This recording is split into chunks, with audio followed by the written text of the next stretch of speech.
தாய் வீடு பிப்ரவரி மாத இதழ் 2026. தமிழ் அரங்கியலில் அவையடக்கம்.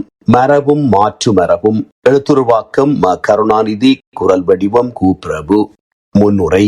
தமிழ் அரங்கியலில் அவையடக்கம் பலமரபு சார்ந்த நிகழ்த்துதல் கூறாகும். பார்வையாளர்களிடம் கூத்தில் நிகழ்த்தும் போது இருக்கக்கூடிய சொற்குற்றம், பொருட்குற்றம், தாளக்குற்றம் ஆகிய குற்றங்களை பொறுத்து கொண்டு நடிகர்களை மன்னித்து கூத்து நன்கு நடைபெற ஆதரவு நல்குமாறு கூத்தின் ஆசிரியர், கட்டியக்காரன் அல்லது பவுன் பார்வையாளர்களிடம் மன்னிப்பு வேண்டுவது தமிழ்நாட்டிலே வழங்கி வரும் கூத்துக்களில் ஓர் அம்சமாகும். இச்செயற்பாடு பார்வையாளர்களை கூத்தோ ஒன்று வைப்பது மட்டுமன்றி பார்வையாளர்களை அறிவுபூர்வமாக சிந்திக்கக்கூடியவர்களாக ஆக்குவதும் ஆகும். தமிழ்நாட்டில் நிகழ்த்தப்பட்டு வரும் எல்லா கூத்துக்களிலும் அவையடக்கம் கூறும் முறை இருக்கின்றது.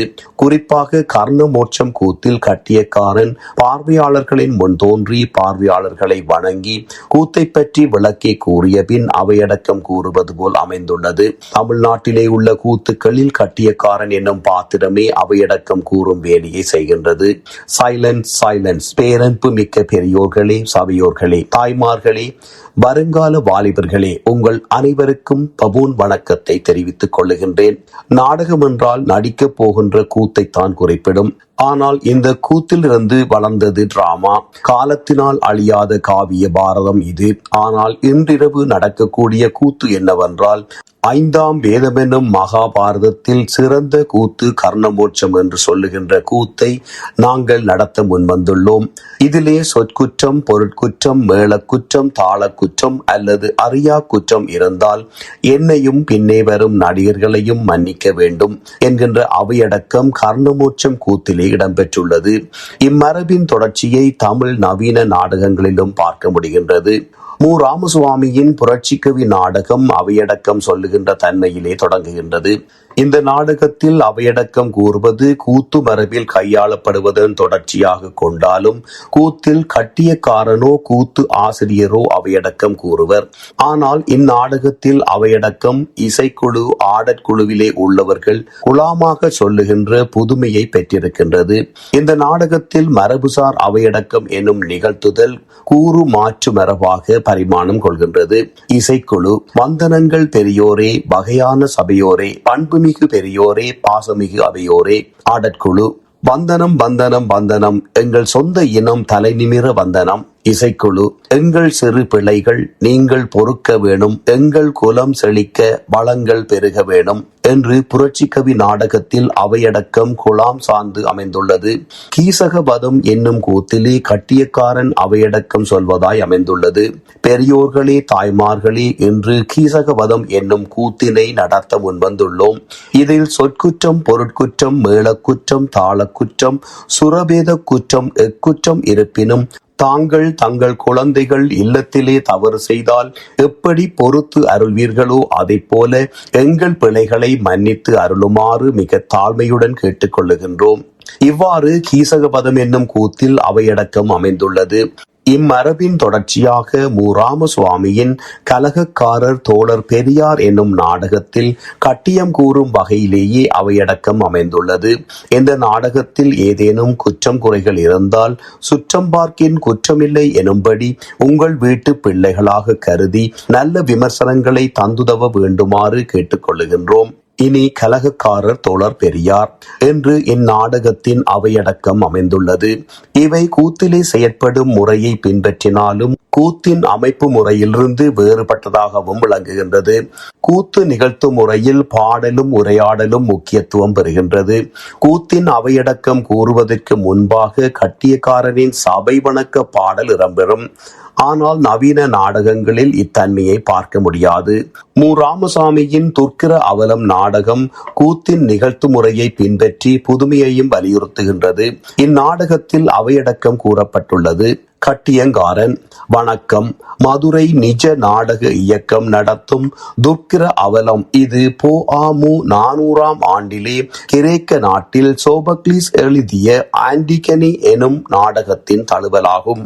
இந்நாடகத்தில் காணப்படும் சொற்குற்றம், பொருட்குற்றம், மேளக்குற்றம், தாளக்குற்றம் மற்றும் சுரபேத குற்றங்களை தங்கள் குழந்தைகள் தவறு செய்தால் எவ்விதம் பொறுத்தருள்வீர்களோ அவ்விதம் பொறுத்து எங்களை ஆதரிக்குமாறு கேட்டுக்கொள்கின்றேன் என துக்ர அவலம் நாடகத்தில் கட்டியங்காரனின் அவையடக்கம் அமைந்துள்ளது. கீசகவதம் கூத்து அவையடக்கம் போல் இந்நாடகத்திலும் அமைந்துள்ளது. கட்டியங்காரன்: உங்கள் முன் ஆட வந்துள்ள கூத்து என்னவென்றால் மகாபாரதத்தில் 18ஆம் நாள் யுத்தமான படுகளம் என்னும் கூத்தாகும். இந்த கூத்தில் சொற்குற்றம், சுரவேத குற்றம், எதுவித குற்றம் இருந்தாலும் எப்படி நீங்கள் உங்கள் குழந்தைகள் தவறு செய்தால் மன்னித்து ஏற்றுக்கொள்வீர்களோ அதேபோல் எங்களையும் மன்னித்து அருளுமாறு கேட்டுக்கொள்ளுகின்றோம் என முத்துசாமியின் படுகளம் நாடகத்தில் கட்டியங்காரனே அவையடக்கம் சொல்லுகின்ற தன்மையில் அமைந்துள்ளது. அவையடக்கத்தில் மாற்று மரபு. வழக்கமாக பாரம்பரிய தெருக்கூத்தில் அவையடக்கம் கூறுவதன் தொடர்ச்சியை நவீன நாடகங்களில் பார்க்க முடிகின்றது. கூத்திலே தொடங்கும் போது அவையடக்க பாடல் பாடுவதையும் கூத்தை முடிக்கும் போது மங்களம் பாடி முடிப்பதையும் பார்க்க முடிகின்றது. இம்மரபின் தொடர்ச்சியை நவீன நாடகங்களிலும் பார்க்கலாம். முருகபூபதி நாடகங்களில் அவையடக்கம் என்பதை காட்சி படிமங்களாக ஆக்கப்பட்டுள்ள விதம் மாற்று மரபு சார்ந்ததாகும். முருகபூபதியின் செம்மூதாய் நாடக தொடக்கம் நிகழ்வெளியிலே எதிரெதிரே நீண்ட சாக்கு துணி தொங்குகின்றது. அவை மெதுவாக நழுவி விலக உள்ளே இருவர் உடலிலே வைக்கோல் பீறி சுற்றப்பட்டு கைகளில் மணல் மூட ஏந்தி அதிலே முகம் கவிழ்ந்திருக்கின்றார்கள். கழுதைகளின் கனைப்பொலி கேட்டு தங்களின் உயிரைப் போல பாவித்து மணல் மூட்டையை மாற்றிக்கொண்டு அவிழ்ந்து மணலை அள்ளி நிகழ்விடத்திலே வட்டமாக பரப்புகின்றார்கள். மணல் பரப்புவது சடங்கென நிகழ்கின்றது. தமிழ் அரங்கியலில் முருகபூபதியின் நாடகங்களின் அவையடக்கத்தின் மாற்று வடிவமாக இதை குறிப்பிடலாம். பார்த்திபராஜாவின் நெடும் பயணம் சபை வணக்க பாடலோடு தொடங்குகின்றது. இது அவையடக்க மரபாக அமைந்துள்ளது.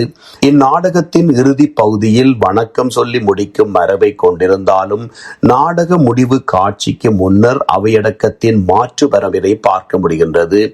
ஐயா பார்வையாளர்களே, இதற்கு மேலே கூத்தை நடத்த முடியாத நிலையில் இருக்கின்றோம். அதற்காக உங்களிடம் மன்னிப்பு கேட்கின்றோம். மங்களகரமாக கூத்தை முடிக்கணும் என்ற மரபை மீறி இந்த இடத்துல கூத்தை நிறுத்துறதுக்காக மறுபடியும் மன்னிப்பு கேட்கிறோம், வணக்கம் எனும் உரையாடல் வழியாக அவையடக்கத்தில் மாற்று மரபினை பார்க்க முடிகின்றது. முடிவுரை. தமிழ் அரங்கியலில் அவையடக்கம் மரபுசார் அரங்கிலும் நவீன அரங்கிலும் முக்கியத்துவம் பெறுகின்றது. அவையடக்கம் தனி பாத்திரமாகவும் குழாமாகவும் உரையாடல் வழியாகவும் கூறும் மரபில் மாற்று மரபினை கொண்டதாகவும் அமைய பெற்றுள்ளது. இருப்பினும் அவையடக்கம் மரபின் தொடர்ச்சியாகவே அவதானிக்க முடிகின்றது. நவீன நாடகங்களில் அவையடக்கம் கூறுவது கூத்து மரபின் தொடர்ச்சியாகவே அமைந்துள்ளது. தமிழ்நாட்டில் நிகழ்த்தப்பட்ட நவீன நாடகங்களான படுகளம், புரட்சி கவி, துக்கிர அவலம், கலகக்கார தோழர் பெரியார் முதலிய நாடகங்களில் கூத்திலே உள்ளது போன்றே அவையடக்கம் சொல்லப்பட்டுள்ளன. முருகபூபதி நாடகங்களில் அவையடக்கம் கூறும் மரபினை பூடகமாக்கப்பட்டுள்ளதை பார்க்க முடிகின்றது. நன்றி.